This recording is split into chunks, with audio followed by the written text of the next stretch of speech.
Le ciel était en feu avec des teintes ominées de cramoisi et d'orange, comme si les cieux eux-mêmes saignaient. L'air était chargé de l'odeur de la fumée et des cendres, vestiges de feu qui avaient consumé des villes entières en un instant. À travers le paysage, des églises en ruine et des statues de saints endommagés se tenaient comme des témoins silencieux du chaos qui se déroulait. Au milieu de cette scène apocalyptique, une figure solitaire tenait une Bible usée, ses yeux remplis d'un mélange de peur et d'espoir. Il s'appelait Samuel, un homme déchiré entre le doute et une foi désespérée, alors que le monde qui l'entourait s'effondrait en poussière.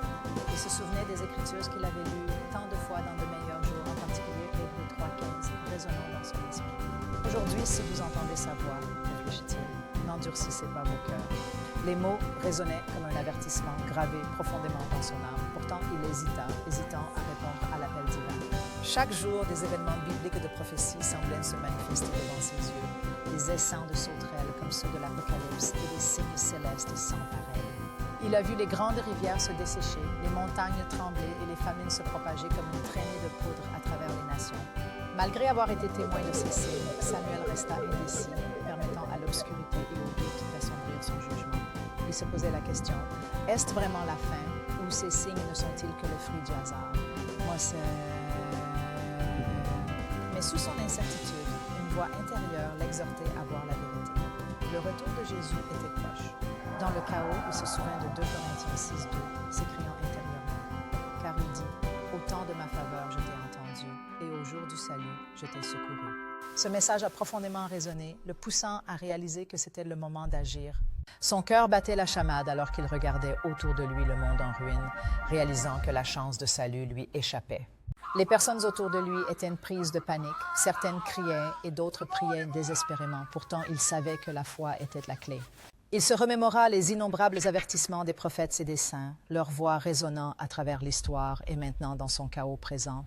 Les Écritures avaient toujours prédit ces jours, avertissant que seuls ceux qui sont vigilants et fidèles seraient sauvés. Les mains tremblantes de Samuel s'étendirent, serrant plus fort sa Bible, alors qu'il décidait de ne plus retarder son repentir. Il se souvint des mots en Hébreux 3,15, exhortant « N'endurcissez pas vos cœurs comme vous l'avez fait lors de la rébellion. » La rébellion était l'arrogance de l'humanité et son refus d'écouter les avertissements divins, une leçon gravée dans l'histoire biblique. Il savait que résister à l'appel de Dieu ne mènerait qu'à la destruction, tout comme les Écritures l'avaient averti. Alors que les nuages menaçants s'accumulaient, il prit conscience que le salut était disponible aujourd'hui, pas demain. La fenêtre d'opportunité se fermait et chaque signe divin s'alignait parfaitement avec la prophétie biblique des derniers temps. Samuel ressentait une nécessité urgente qui le traversait, une poussée divine l'incitant à la repentance et à l'acceptation.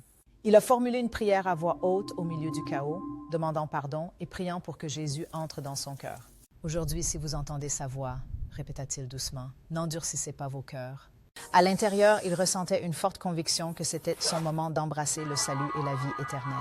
Il savait que les signes n'étaient pas des actes aléatoires de la nature ou des coïncidences, mais des avertissements divins du Créateur lui-même. Les cieux rugissaient de tonnerre alors que des signes célestes continuaient de se manifester, annonçant que le second avènement était imminent. À ce moment-là, Samuel a pris une décision, plus de doute, plus de retard, seulement la foi et l'abandon.